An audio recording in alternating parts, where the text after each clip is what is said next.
नमस्कार, आप देख रहे हैं हिमाचल खबरनामा और मैं हूं आपके साथ दीक्षा शर्मा। सबसे पहले नजर डालते हैं कुछ खास सुर्खियों पर।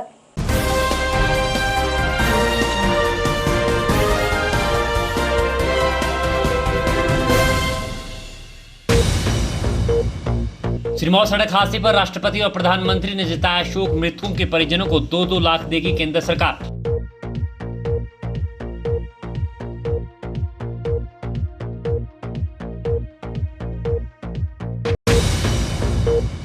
मुख्यमंत्री जयराम ठाकुर ने अधिकारियों को राज्य में अवैध खनन करने वाले लोगों के खिलाफ कड़ी कार्रवाई करने के दिए निर्देश।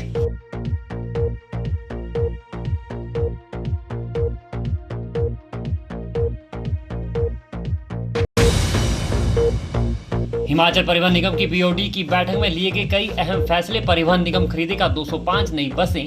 20 मिल वर्करों को मिलेगी अब 275 रुपए दिहाड़ी।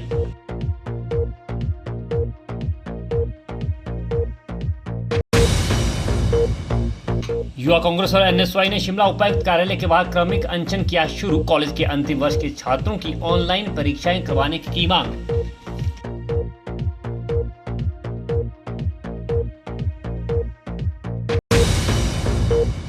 एक जुलाई से शुरू होगी 317 अंतर्राज्यीय बस सेवाएं।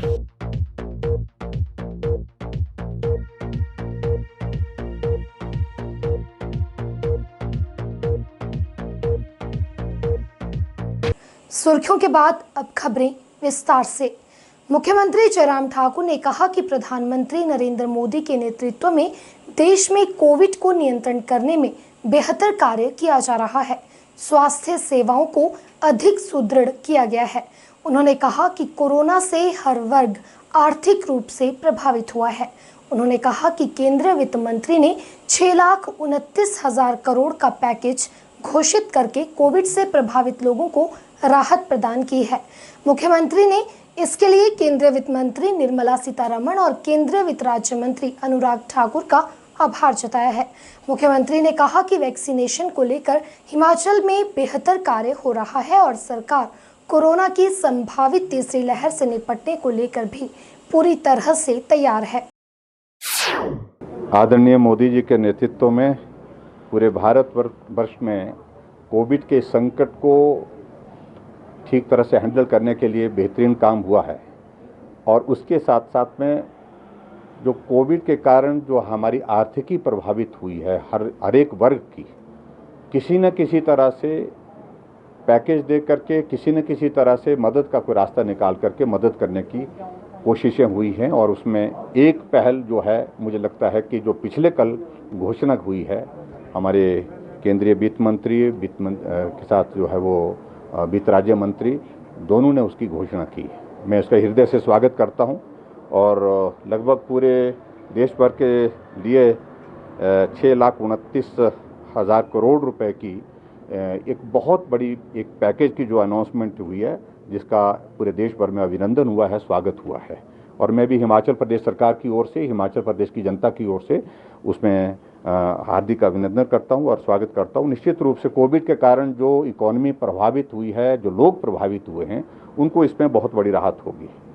इसमें 2-3 चीज़ों का मैं जिक्र जरूर करना चाहूँगा पर्टिकुलरली। इसमें एक तो सबसे बड़ी बात है कि जो हेल्थ सेक्टर में जो 50,000 करोड़ रुपए की जो बुनियादी ढांचे को स्ट्रेंथन करने के लिए, मजबूत करने के लिए इसमें इस पैकेज के माध्यम से जो घोषणा हुई है वो एक बहुत सराहनीय कदम है। सबसे बड़ी बात है कि कोविड को हैंडल करने, क्योंकि सेकंड फेज़ का कोविड का ये दौर अभी जो चला हुआ है लगभग लगता है कि अब समाप्त होने वाला भी है। तो इस दौरान जो हेल्थ सेक्टर में इंफ्रास्ट्रक्चर को स्ट्रेंथन करने की जो ज़रूरत है उसके लिए इसमें बहुत बड़ी मदद होगी। जिस प्रकार से कहा जा रहा है कि थर्ड वेव भी आने वाली है, ऐसी बातों को ध्यान में रखते हुए आने वाले समय के लिए हमको जो तैयारी करनी है उसके लिए एक बहुत बड़ी एक पहल है। और उसी तरह से दूसरा जो हमारा सेक्शन, जो हमारा सूक्ष्म वित्तीय संस्थान जिसको MSP जिसको बोलते हैं, और उस सेक्टर में भी जो 2% से कम ब्याज दर पर जो है वो अधिकतम 1,25,000 रुपये का ऋण मिल सकेगा। ये भी एक बहुत, क्योंकि हिमाचल तो बहुत ज़्यादा हमारा जो है मेजॉरिटी हिमाचल प्रदेश का जो जितना भी हमारा उद्योग का सेक्टर आता है, इंडस्ट्रियल सेक्टर आता है, उसमें MSP ही ज़्यादा है। उसमें उस दृष्टि से मैं समझता हूँ कि ये भी एक बहुत बड़ी मदद हिमाचल प्रदेश के लिए हमारे लिए इसमें होगी। और उसी प्रकार से टूरिज़्म के सेक्टर में भी मैं ऐसा मानता हूँ, क्योंकि हिमाचल प्रदेश एक टूरिज़्म की दृष्टि से एक बहुत महत्वपूर्ण राज्य है पूरे देश भर में। और यहाँ इसमें जो 100% गारंटी ऋण के साथ पर्यटन को पुनर्जीवित करने की जो योजना, होटल व्यवसायियों को अपना व्यवसाय सुचारू रूप से चलाने में काफ़ी मदद मिलेगी। और उसमें 11,000 से अधिक जो पंजीकृत पर्यटक, गाइड, यात्रा और पर्यटन हितधारकों को वित्तीय सहायता से भी युवाओं को स्वरोजगार का जो है वो एक रास्ता खुलेगा। ये मुझे लगता है कि हिमाचल की दृष्टि से बहुत इंपॉर्टेंट है, उसमें हिमाचल प्रदेश को बहुत बड़ा उसका लाभ होगा। और इसी प्रकार से एक पॉइंट मैं ज़रूर उसमें और कहूँगा, क्योंकि अभी हम उसकी डिटेल्स जो है सारी जो पैकेज अनाउंस किया है उसमें हिमाचल प्रदेश में उसके लाभ क्या क्या हो सकते हैं उस दृष्टि उसको अध्ययन कर रहे हैं। एक जो आत्मनिर्भर भारत रोजगार योजना को जो है 30 जून 2021 से 31 मार्च 2022 तक बढ़ाने का जो केंद्र ने निर्णय लिया, ये भी एक बहुत महत्वपूर्ण निर्णय है। और उसमें लगभग 80,000 जो है इंस्टीट्यूशन को जो है उसमें लाभ मिलेगा। ये भी मैं आपके बीच में कहना चाहता हूँ।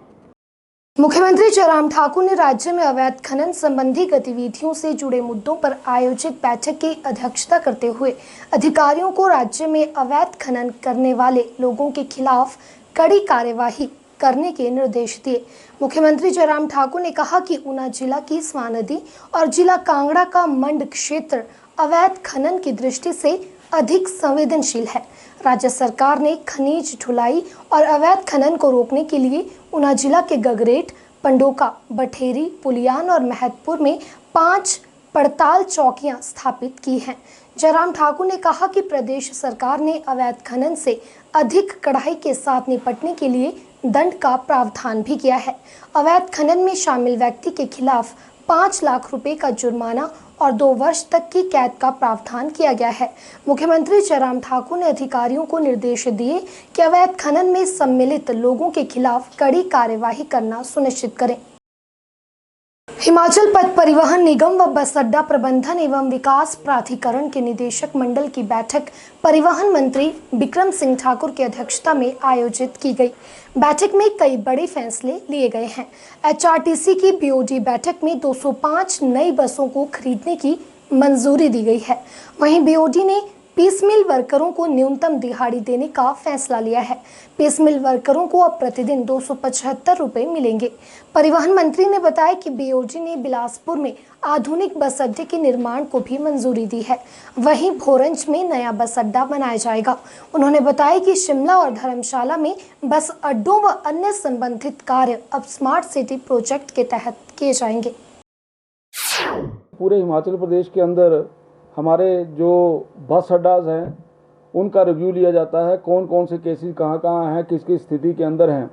तो एक तो आपके ध्यान में ये जो इम्पोर्टेंट डिसीजन हुए हैं उसके बारे में बताना चाहूँगा कि एक तो जो बस स्टैंड जो हमारा बैजनाथ का है और उसका जो वर्कशॉप है उसकी कंस्ट्रक्शन PPP मोड पे लेने का जो है वो फैसला लिया है। इसी प्रकार से बस स्टैंड एट जसूर, इसको भी हमने PP मोड के ऊपर इसकी कंस्ट्रक्शन का लिया है। और आपके ध्यान में ये रहे क्योंकि हमारे 2 स्मार्ट सिटीज़ हैं, शिमला और धर्मशाला।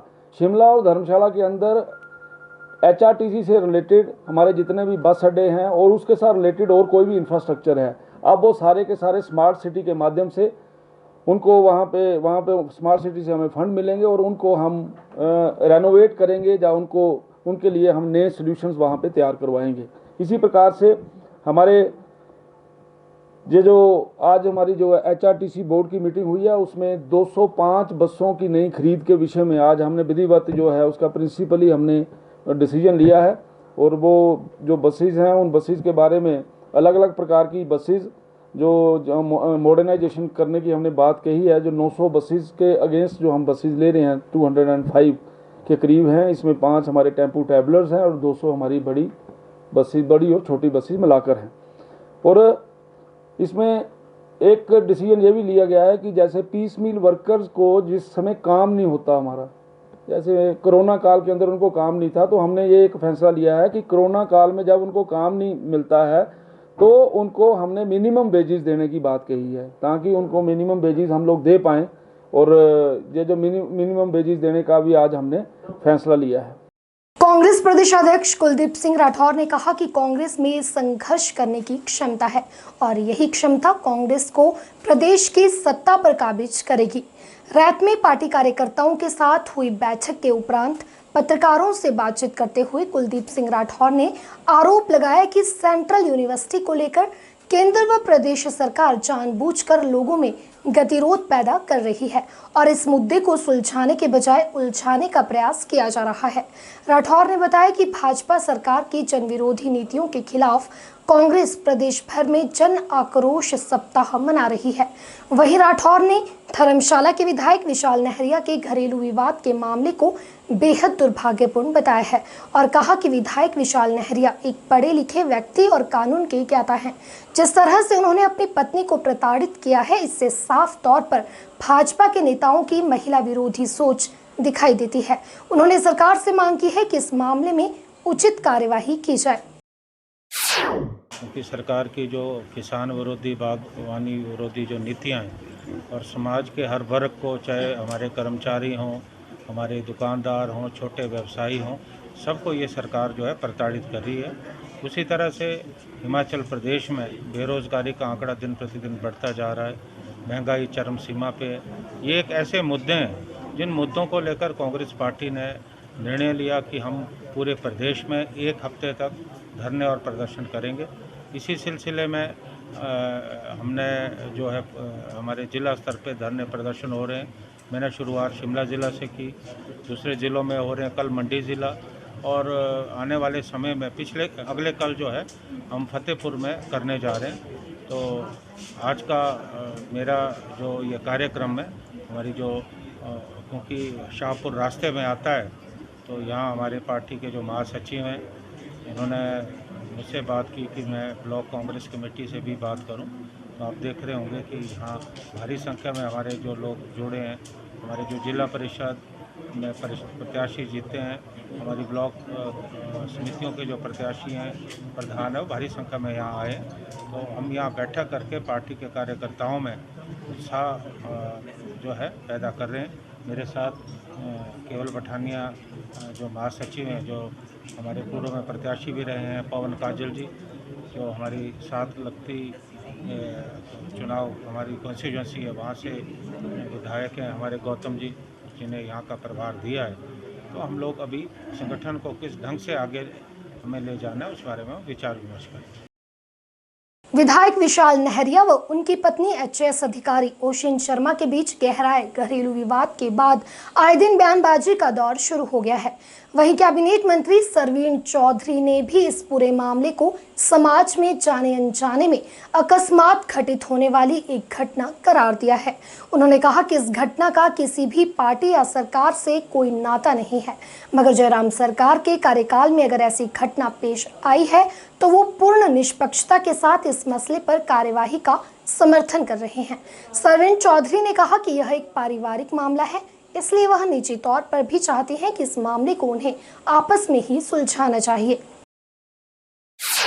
देखो, हम समाज का एक अंग हैं, अच्छा बुरा सब चला रहता है। कुछ एक चीज़ें होती हैं जो जाने अनजाने में घटित हो जाती हैं, और उसके लिए निष्पक्ष होकर मुख्यमंत्री जी और सरकार उसमें फैसला लेंगे।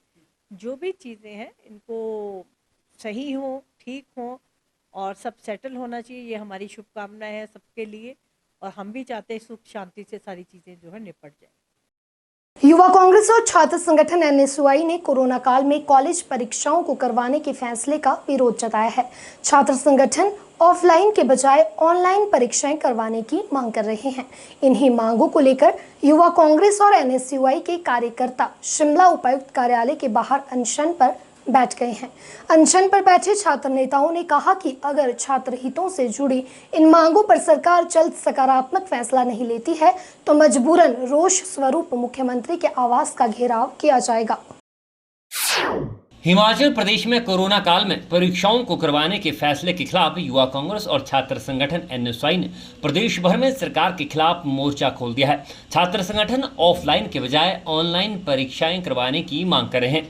युवा कांग्रेस और भारतीय राष्ट्रीय छात्र संगठन ने मांगों को लेकर जिला और ब्लॉक स्तर पर 2 दिन का अनशन भी शुरू कर दिया है और मांगे पूरी न होने की सूरत में मुख्यमंत्री के आवास का घेराव करने का ऐलान भी किया है।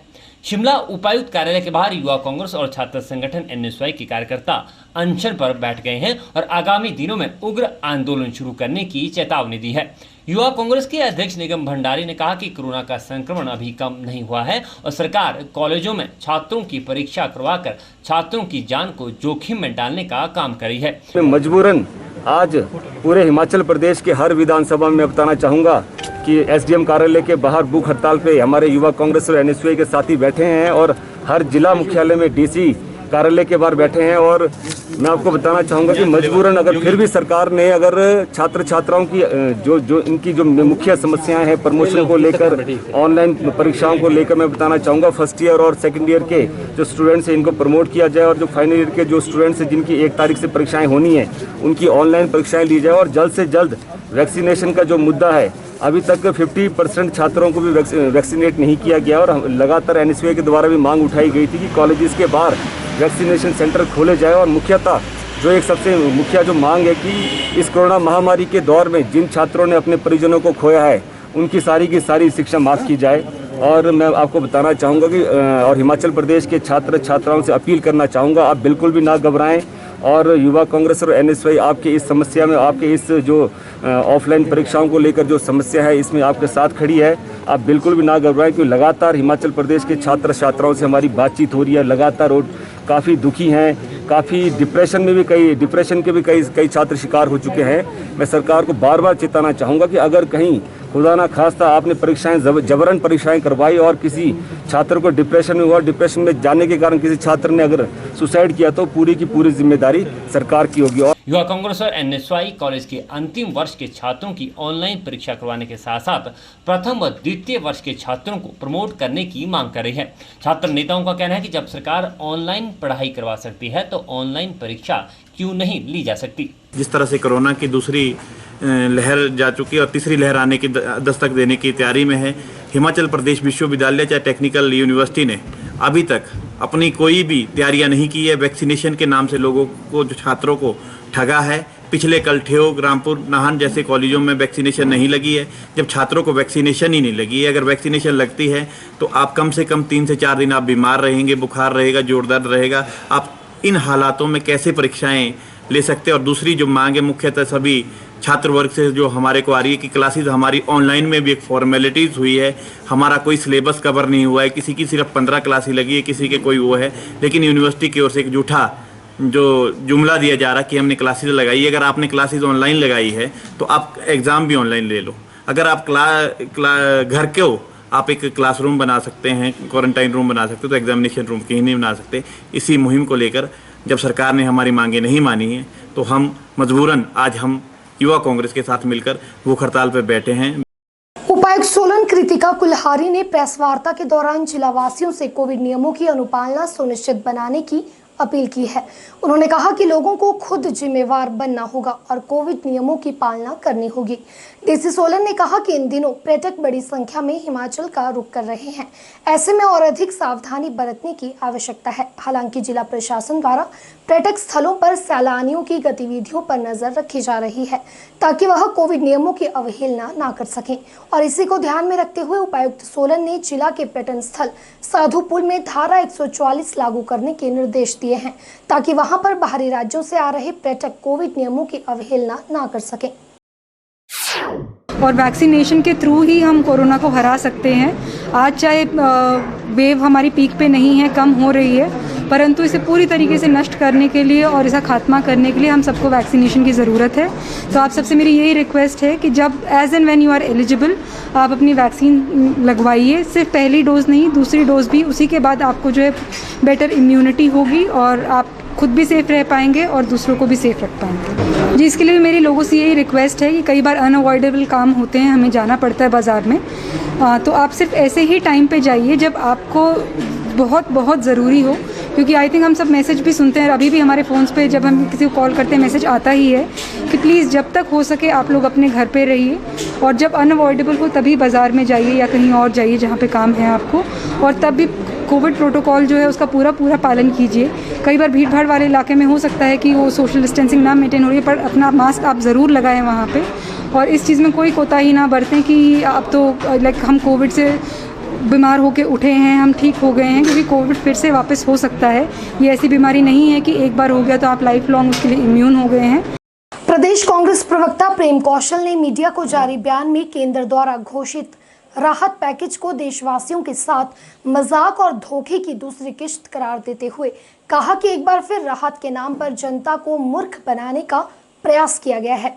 उन्होंने कहा कि इस तथाकथित राहत पैकेज में आईसीयू, वेंटिलेटर बेड बढ़ाना, स्वास्थ्य ढांचा सुदृढ़ करना और ऑक्सीजन प्लांट के लिए ऋण उपलब्ध करना, इन सभी को राहत कहना सरासर धोखा है। यह सब राहत नहीं बल्कि सरकार की जिम्मेदारी है। प्रेम कौशल ने कहा कि देश के युवाओं के लिए इस पैकेज में रोजगार सृजन और रोजगार बहाली को लेकर कुछ भी नहीं किया गया। पर्यटन क्षेत्र में भी राहत के नाम पर आंखों में धूल झोंकने का काम किया गया है। कांग्रेस प्रवक्ता ने कहा कि आज देशवासी महंगाई की मार झेल रहे हैं और ऐसी स्थिति में सरकार 5 किलो राशन को राहत का नाम दे रही है। उन्होंने कहा कि सरकार को चाहिए कि बढ़ती महंगाई पर अंकुश लगाया जाए और जनहित के मुद्दों को सुलझाने का प्रयास किया जाए। केंद्र सरकार द्वारा पिछले कल घोषित किया गया राहत पैकेज वास्तव में देशवासियों को मूर्ख बनाने की और धोखा देने की केंद्र सरकार की दूसरी किश्त है। पिछले वर्ष जो राहत पैकेज सरकार ने घोषित किया था, उस राहत पैकेज से किसी को राहत नहीं मिली, और उसी श्रृंखला की कड़ी में पिछले कल का जो राहत पैकेज है उसकी घोषणा हुई है। इस राहत पैकेज में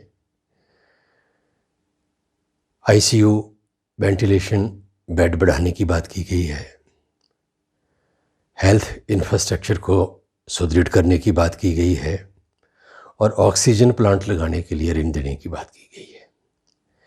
ये 3 मुद्दे जिनकी मैंने चर्चा की, ये किसी भी प्रकार से राहत के तौर पर परिभाषित नहीं किए जा सकते, क्योंकि स्वास्थ्य इंफ्रास्ट्रक्चर को सुदृढ़ करना, ऑक्सीजन की व्यवस्था करना और आईसीयू, वेंटिलेटर बेड्स की व्यवस्था करना सरकार की जिम्मेदारी है। इसको राहत नहीं कहा जा सकता। 5 किलो अनाज आप गरीबों को देने की बात कर रहे हैं, और ये गरीब और गरीबी दोनों का उपहास उड़ाने जैसा है। इस राहत पैकेज में पर्यटन के नाम पर भी धोखा दिया गया है, छल किया गया है। देश और विशेषकर हिमाचल प्रदेश के जो होटलियर्स हैं, 1.5 वर्ष से उनका धंधा चौपट है। बिजली के डिमांड चार्जेस और जीएसटी में राहत की उम्मीद होटलियर्स कर रहे थे, जिसको नज़रअंदाज किया गया।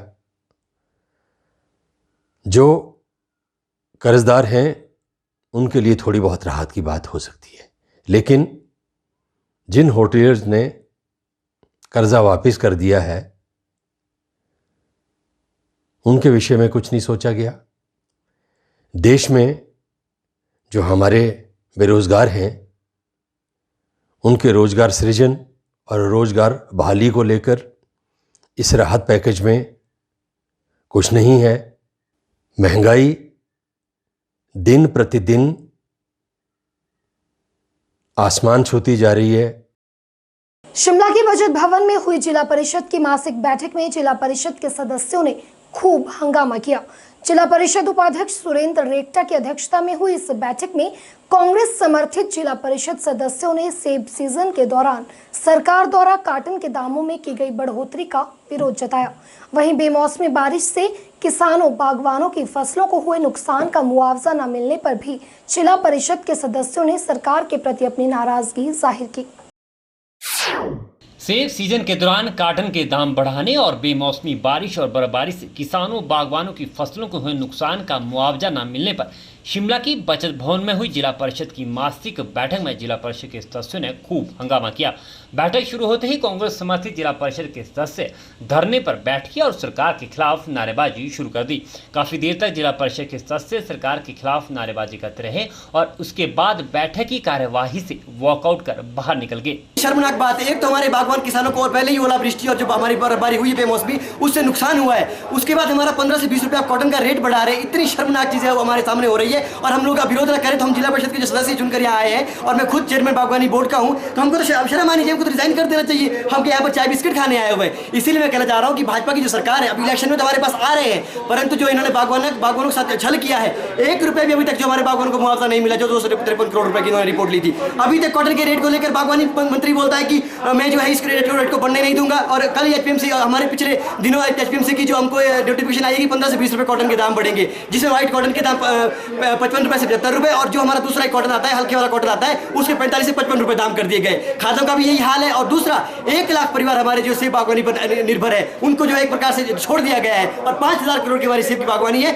उसकी तरफ भाजपा सरकार का कोई भी ध्यान नहीं है। इतनी शर्मनाक है और इसीलिए हमने आज वॉकआउट किया। सदन में बारिश से बहुत नुकसान हुआ। एक पौधे को बनाने में 15 वर्ष लगते हैं और अब वो जो है पौधा ही जो है टूट कर नष्ट हो गए। अगर एक साल में 500 बॉक्स का नुकसान होता है तो 15 साल में कितने बॉक्स का नुकसान होगा। और सरकार ने क्या किया, प्रदेश सरकार ने जो है कि हमने सर्वे कर दिया है, हम जो है उचित मुआवजा देने की कोशिश करेंगे। अभी तक कुछ नहीं मिला। उसके तुरंत बाद ओलावृष्टि, फिर तूफान है, तूफान से कई घरों के छतें उखड़ गई, गेहूं की फसल को नुकसान हुआ है, मक्की की छोटी छोटी फसल उसको जो है नुकसान हुआ है, मटर की फसल को नुकसान हुआ है। तो हम यहाँ कोई चाय पीने नहीं आ रहे।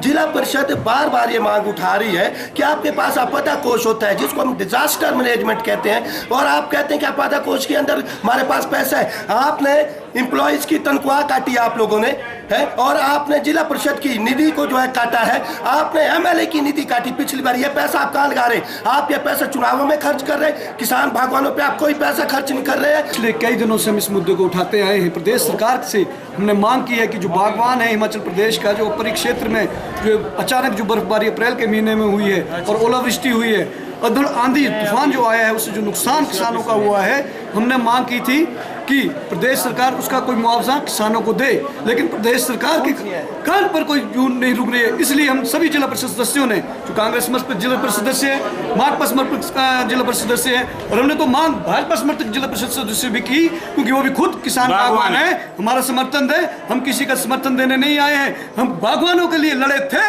लड़ते हैं और लड़ते रहेंगे जब तक ये प्रदेश सरकार जो है कुछ मुआवजा किसानों को नहीं देगी। अपर हिमाचल और शिमला डिस्ट्रिक्ट जो है बागवानों से चलता है और किसानों से चलता है, तो अगर आप बागवान और किसानों की आवाज़ को नहीं सुनेंगे तो वैसे भी पैंडेमिक का जो माहौल चला हुआ है, परेशान है लोग, ऊपर से मौसम बेमौसमी जो मौसम बरस रहा है उससे भी लोग परेशान हैं। तो ये सरकार क्यों नहीं सुन रही हमारी आवाज़? जिला परिषद उपाध्यक्ष सुरेंद्र रेडका ने कहा कि जिला परिषद की बैठक बुलाई गई थी, लेकिन बैठक में कोरम पूरा नहीं हो पाया। उन्होंने बताया कि जिला परिषद सदस्यों ने कॉटन के दाम कम करने और बेमौसमी बारिश से फसलों के हुए नुकसान का मुआवजा देने की मांग की है। उन्होंने कहा कि इस मामले को उपायुक्त के माध्यम से सरकार के समक्ष रखा जाएगा। उन्होंने कहा कि शिमला सेब बहुल जिला है, लेकिन इस बार ओलावृष्टि और बर्फबारी के चलते काफी नुकसान हुआ है, लेकिन सरकार की ओर से कोई भी राहत बागवानों को नहीं दी गई है। हम लोग जितने भी हमारे यहाँ पर हुआ, चाहे भाजपा के, वो भी बाइकआउट तो नहीं किया, लेकिन वो भी ये कहते हैं कि हम भी आपका समर्थन करते हैं। ठीक है, हमारे जो जिला परिषद के जो कांग्रेस के जितने भी यहाँ पर जीत के आए हैं, ठीक है, इन्होंने एक दफ़ा नहीं कई दफ़ा सरकार से आग्रह किया कि जिला जो किसानों और बागवानों का ओलावृष्टि तूफान से जो नुकसान हुआ है उसका मुआवजा मिलना चाहिए, लेकिन आज तक कुछ भी नहीं मिला। आप देखिए कि सेब सीजन शुरू होने वाला है कुछ ही दिनों में, सड़कों की वो हालत हो गई कि मतलब सरकार ने अभी तक सड़कें नहीं ठीक की। आप क्रेटों के देखिए, आप पेटियों के रेट देखिए, सरकार ने काम बढ़ा दिए। एक तो पहले ही किसान ऐसे मर रहा और सरकार ऊपर से उन पर महंगाई की मार डाल रही है। शिमला के लोर बाजार में अतिक्रमण कर रहे दुकानदारों और अवैध रूप से रेहड़ी फड़ी लगाने वालों पर नगर निगम ने शिकंजा कस दिया है और नगर निगम के अधिकारी और कर्मी बाजारों का औचक निरीक्षण कर ऐसे लोगों पर कार्यवाही कर रहे हैं। इसी तरह मंगलवार को भी अतिरिक्त आयुक्त अजीत भारद्वाज की अगुवाई में नगर निगम की टीम ने लोर बाजार, गंज बाजार और राम बाजार का निरीक्षण किया। इस दौरान उन दुकानदारों पर कार्यवाही की गई जो लोग अतिक्रमण करते पाए गए।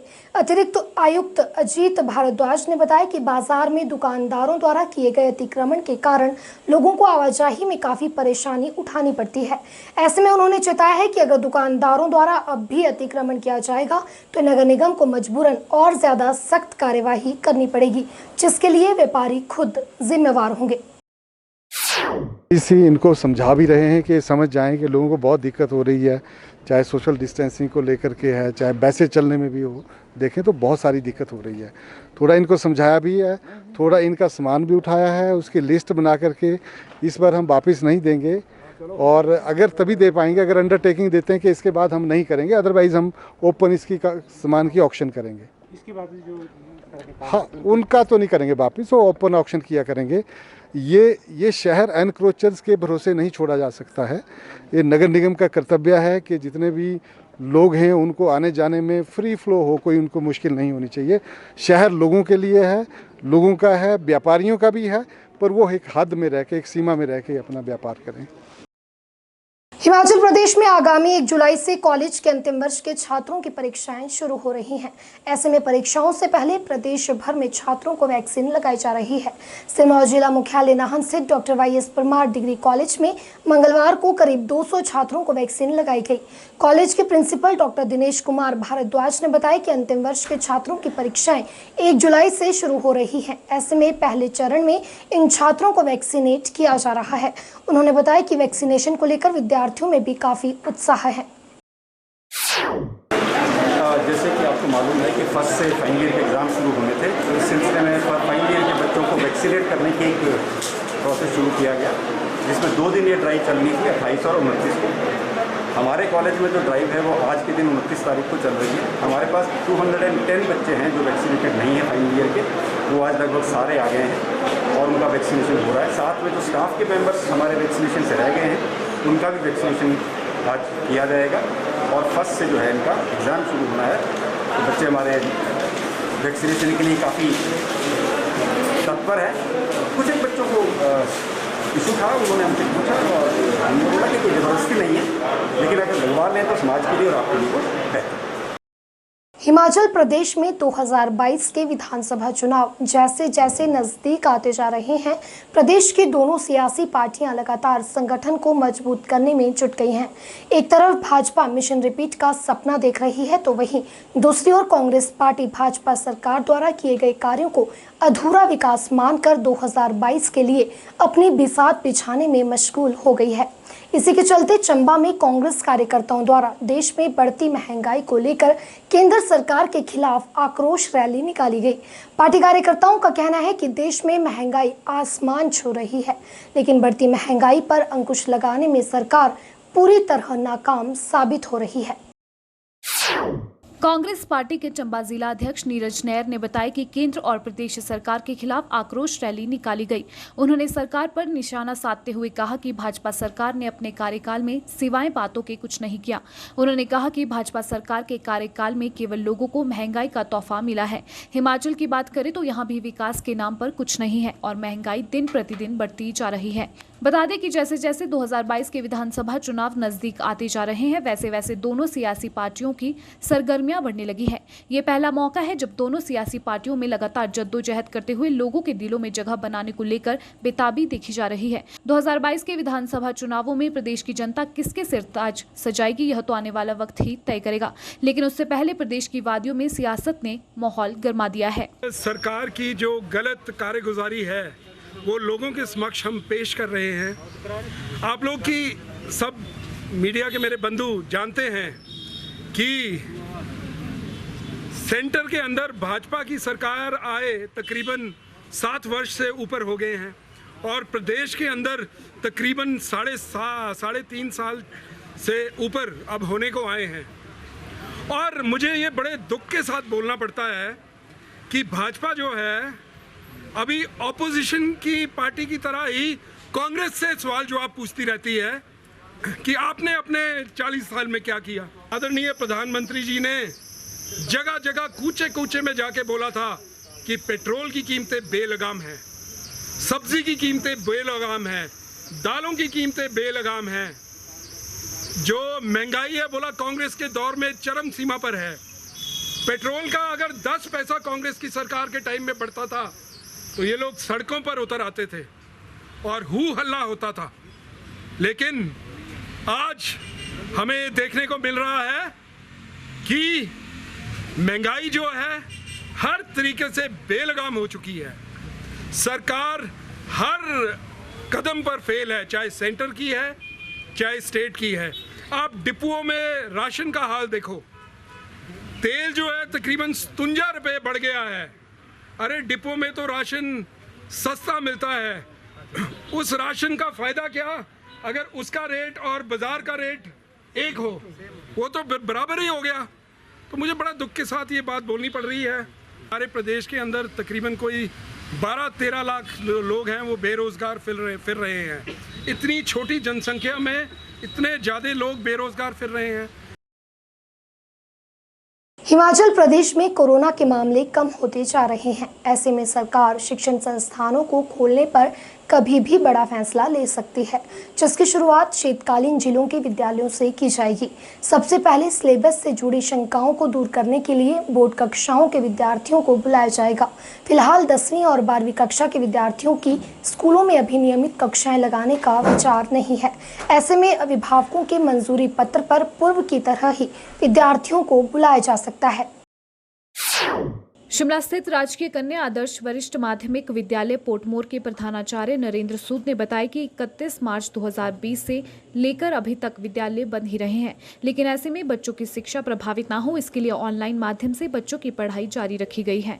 उन्होंने कहा कि अगर आने वाले दिनों में भी कोरोना संक्रमितों के आंकड़े इसी तरह रहते हैं तो विभाग व सरकार की तरफ से आगामी 15 जुलाई से विद्यार्थियों के लिए स्कूल खोले जा सकते हैं। विद्यार्थी अपने माता पिता की सहमति के साथ विद्यालय में आ सकेंगे और किसी भी विषय पर जानकारी भी प्राप्त कर सकेंगे। वहीं उन्होंने बताया कि शिक्षा विभाग की गाइडलाइंस के मुताबिक 10वीं कक्षा का परिणाम ऑनलाइन पोर्टल पर डाल दिया गया है और 12वीं कक्षा का परिणाम तैयार किया जा रहा है।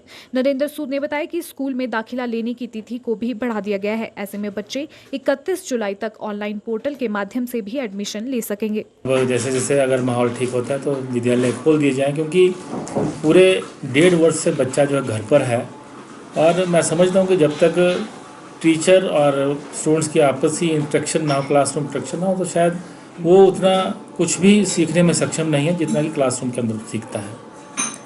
खैर, समय के साथ हमें चलना पड़ेगा और हमारा मानना भी है कि अगर माहौल ठीक होता है और विभाग का प्रयास भी है, जैसे लास्ट ईयर भी जब बीच में माहौल ठीक हुआ था तो बच्चे जो है अपनी पेरेंट्स की कंसेंट के साथ विद्यालय में आ रहे थे और शायद यह अभी प्रारंभ करने जा रहे हैं। अगर माहौल ठीक रहता है तो अभी पूर्व जो है हमारी जो कक्षाएं प्रारंभ होगी उसमें विद्यार्थी जो है वो अपने माता पिता से कंसेंट लेकर विद्यालय आ सकते हैं और शायद ये ऐसी अपने विषय के बारे में जानकारी पा सकते हैं। लेकिन ये सभी निर्भर करेगा, जैसा भी निर्देश होगा विभाग का, तब तक ऑनलाइन कक्षाएँ जो प्रारंभ की गई हैं वो ऐसे ही निरंतर चल रही हैं और चलती भी रहेंगी। मैं समझता हूँ कि ऑनलाइन कक्षाओं में भी बच्चे बेहतर कर पा रहे हैं, क्योंकि सभी अध्यापकों को निर्देश दिया गया है कि वो लाइव क्लासेस भी लें और बच्चों को जो उनकी कुछ एक मुश्किलें हैं उसको हल करने के लिए भी वो प्रयास करें। और ऐसा पिछले जब से ये पुनः लॉकडाउन हुआ है तब से इस विद्यालय द्वारा प्रयास किया गया है और सभी बच्चे जो हैं विभागीय निर्देशानुसार जो हैं वो ऑनलाइन कक्षाएँ जो ले रहे हैं। बिलासपुर युवा कांग्रेस अध्यक्ष आशीष ठाकुर व एनएसयूआई जिला अध्यक्ष अभिषेक भारद्वाज की संयुक्त अध्यक्षता में कार्यकर्ताओं ने छात्रों की प्रमुख समस्याओं को लेकर जिलाधीश कार्यालय के बाहर धरना प्रदर्शन किया। प्रदर्शन के दौरान प्रदेश सरकार व विश्वविद्यालय प्रशासन के खिलाफ जमकर नारेबाजी की गई। छात्र नेताओं ने बताया है कि यह प्रदर्शन छात्रों की मुख्य मांगों को लेकर किया जा रहा है। उन्होंने मांग की है कि विश्वविद्यालय के प्रथम व द्वितीय वर्ष के छात्रों को प्रमोट किया जाए और तृतीय वर्ष के छात्रों की ऑनलाइन परीक्षाएं करवाई जाएं। उन्होंने कहा कि जब छात्रों की पढ़ाई ऑनलाइन हो रही है तो परीक्षाएं ऑनलाइन क्यों नहीं हो सकती। वही उन्होंने मांग की है कि हर विद्यार्थी को वैक्सीन लगी हो, यह सुनिश्चित किया जाए। 1 तारीख से परीक्षाएं शुरू होने जा रही हैं, तो हमारा प्रदेश सरकार से और विश्वविद्यालय प्रशासन से ये मांग है कि जो छात्रों की जो समस्याएं हैं उनको गंभीरता से लिया जाए और जल्द से जल्द जो फर्स्ट ईयर और सेकेंड ईयर स्टूडेंट्स हैं उन्हें प्रमोट किया जाए और जो हमारे जो स्टूडेंट्स हैं उनका ऑफलाइन की जगह पर ऑनलाइन परीक्षाएं ली जाएँ। आपको सर विदित है कि जो कोरोना जिला शिमला बैडमिंटन एसोसिएशन का एक प्रतिनिधिमंडल उपायुक्त शिमला आदित्य नेगी से मिला और उनसे कोविड-19 के सुधरते हालात को देखते हुए बैडमिंटन प्रतियोगिताएं आयोजित करने के बारे में चर्चा की गई, जिस पर फैसला लिया गया कि अगर प्रदेश में कोरोना संक्रमण की स्थिति सामान्य हो जाती है तो 15 अगस्त तक badminton association inter department championship का आयोजन करेगी। इसके अलावा एसोसिएशन द्वारा एक नई पहल शुरू करते हुए इंटर डिपार्टमेंट रिक्रिएशनल टूर्नामेंट भी आयोजित किए जाएंगे। वहीं कोरोना के कारण खिलाड़ियों को हुए नुकसान की भरपाई करने के लिए एसोसिएशन सितंबर माह में स्टेट लेवल चैंपियनशिप भी आयोजित करेगी। हालांकि एसोसिएशन द्वारा ये स्पष्ट किया गया है कि ये सभी आयोजन तभी होंगे अगर कोरोना की स्थिति प्रदेश में बेहतर हो जाएगी। बैडमिंटन एसोसिएशन की मीटिंग हुई जिसमें ये डिसाइड किया गया कि यदि कोविड काल ख़त्म होता है, काफ़ी पिछले वर्ष से ये पैंडेमिक जो हिमाचल प्रदेश के अंदर हुआ उसमें बैडमिंटन एसोसिएशन ने जो काम किया और उसके बाद आने वाले सत्र में यदि बैडमिंटन एसोसिएशन ऑफ इंडिया और भारत सरकार की गाइडलाइन, गवर्नमेंट की गाइडलाइन आ जाती है और ये कहीं ना कहीं जो बच्चों को और प्लेयर्स को जो मौका नहीं मिला है पिछले साल, वो मौका अगर दिया जाए तो उसके लिए कैसे प्लान किया जाए। उसमें ये डिसाइड किया गया यदि सब कुछ सही रहता है तो 15 अगस्त के नज़दीक जिला शिमला बैडमिंटन एसोसिएशन सर्वप्रथम इंटर डिपार्टमेंट चैम्पियनशिप करवाएगी कि पिछले पैंडेमिक काल में हर एक डिपार्टमेंट, चाहे वो हेल्थ हो, चाहे पीडब्ल्यूडी हो, चाहे गवर्नमेंट के जितने भी डिपार्टमेंट हैं, उन पे सब पे प्रेशर रहा है। थोड़ा मेंटल प्रेशर को रिलैक्स करने के लिए बैडमिंटन एसोसिएशन ने एक पहल की है कि एक इंटर डिपार्टमेंट रिक्रिएशनल टूर्नामेंट शुरू किया जाएगा। वो 15 अगस्त के नज़दीक करवाया जाएगा यदि गवर्नमेंट हमें परमिशन देती है और सब कुछ ठीक रहता है। जिला सिरमौर के नैना टिक्कर क्षेत्र के गांव थलपा में एक दलित गरीब परिवार का मकान तोड़े जाने को लेकर पीड़ित परिवार न्याय के लिए दर दर भटकने को मजबूर है। पीड़ित परिवार ने सोलन के एक व्यक्ति द्वारा उनका घर तोड़े जाने के बारे में मीडिया को अवगत करवाया और सरकार से न्याय की गुहार लगाई है। पूरा मामला जानने के लिए देखिए ये रिपोर्ट। जिला सिरमौर के नैना टिक्कर के गांव थलपा निवासी हुकुम सिंह ने आरोप लगाते हुए कहा कि उसके मकान को जबरन छीनते हुए सोलन निवासी एक व्यक्ति द्वारा तोड़ा गया है, जिसके बाद अब उनका परिवार सड़क पर आ गया है। हुकुम सिंह ने बताया कि पंचायत प्रधान समेत स्थानीय प्रतिनिधियों को भी मामले से अवगत करवाने के बाद भी उन्हें अभी तक कोई न्याय नहीं मिला है। उन्होंने कहा कि उनका अपना घर तोड़े जाने के बाद अब वह अपने भाई के घर पर रहने को मजबूर है। उन्होंने जिला प्रशासन से न्याय की गुहार लगाई है। मेरा मकान गांव थलपा में है। वहाँ पर राजीव गुप्ता जो कि सोलन के रहने वाले हैं और उनके रिश्तेदार संजीव अग्रवाल जो कि करनाल के रहने वाले हैं, उन लोगों ने ज़बरदस्ती मुझसे मेरा मकान छीन लिया है और उसे तोड़ दिया है। गौशाला को भी तोड़ दिया गया है और मैं अपने भाई के पास शरणागत हूँ। मेरा सामान सब जगह बाहर पड़ा है। प्रशासन उसको देख सकता है और हम बहुत दिक्कत में हैं। शिकायत हमने पंचायत प्रधान को उसके बीच में लिया था, जो कि हमारी तो नहीं सुनते हैं। उन लोगों के कहने पर ही वहाँ जाते हैं। हमारा अभी तक उन्होंने कोई हमारी तरफ पक्ष नहीं लिया है। वहीं समता सैनिक दल भी पीड़ित परिवार के समर्थन में उतर आया है। समता सैनिक दल के प्रदेश महासचिव गीता सिंह ने कहा कि गांव थलपा के गरीब दलित परिवार के घर को तोड़े जाने का मामला गंभीर है। उन्होंने सरकार व प्रशासन को चेतावनी देते हुए कहा कि अगर पीड़ित परिवार को 1 सप्ताह के भीतर न्याय नहीं मिलता है तो समता सैनिक दल प्रदेश भर में आंदोलन व धरना प्रदर्शन करेगा, जिसका जिम्मेवार प्रशासन व सरकार होगी। जो एक दलित परिवार के साथ, एक प्रताड़ित परिवार के साथ जो मामला सामने आया है, जिसमें किसी व्यक्ति के द्वारा, जिसका नाम राजीव गुप्ता और अलीशा गुप्ता एक महिला है, उनके द्वारा जो इनके मकान को, जिसमें 8 कमरे थे, 12 कमरे थे, उनको तोड़ दिया गया और साथ में जो है इनकी दुकान को तोड़ दिया गया, इनकी जो गौशाला थी उसको तोड़ दिया गया और उसके खिलाफ़ जो है एट्रोसिटी एक्ट के तहत मुकदमा दर्ज किया जाए। इस बाबत हम आज एसपी साहब से मिले हैं, उन्हें ज्ञापन पत्र और शिकायत पत्र हमने भेजी है। साथ साथ में जो पीड़ित परिवार है शासन प्रशासन, पुलिस प्रशासन और सरकार इस पर तुरंत कार्रवाई करे। एट्रोसिटी एक्ट के तहत मामला दर्ज करके इनको जो इंसाफ दिलाया जाए।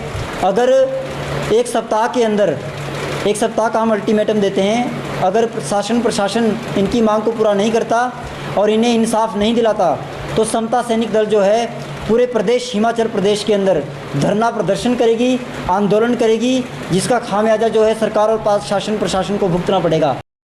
हिमाचल प्रदेश में 1 जुलाई से मानसून की रफ्तार पकड़ने की उम्मीद है। मौसम विज्ञान केंद्र शिमला ने प्रदेश में 1 से 5 जुलाई तक अंधड़ और बारिश का पूर्वानुमान जताया है। वहीं 2 और 3 जुलाई को प्रदेश में भारी बारिश, अंधड़ का येलो अलर्ट जारी किया गया है। मैदानी भागों में 1 जुलाई को मौसम साफ रहने के आसार हैं। हिमाचल प्रदेश में बुधवार तक मौसम साफ रहेगा। 1 जुलाई से प्रदेश में मानसून सक्रिय होने पर बारिश होने के आसार है।